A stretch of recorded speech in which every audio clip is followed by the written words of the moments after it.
Revolutions have this almost mythical status within history.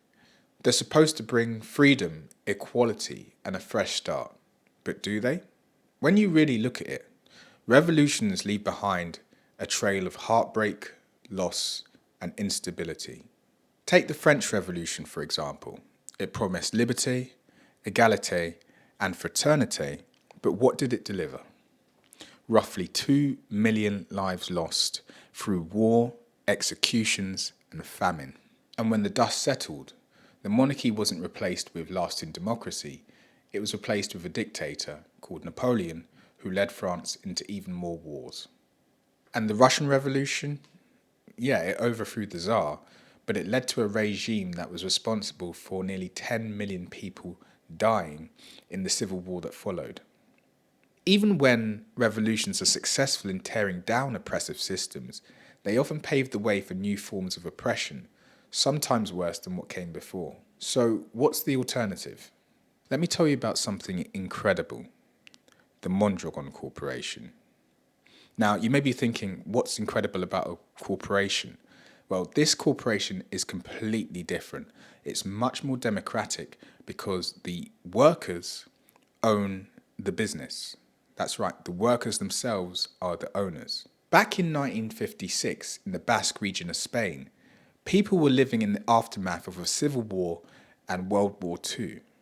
Instead of waiting for politicians and governments to save them, a small group decided to take matters into their own hands.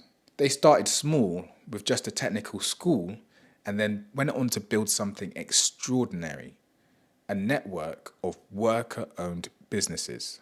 Fast forward 40 years, and Mondragon became one of the largest cooperative ecosystems in the world.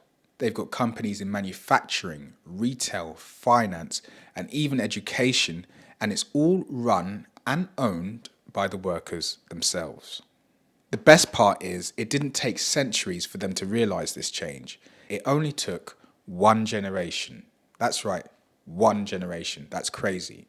That's absolutely insane. No bloodshed, no toppling governments, just people working together, taking control of their futures and building something better.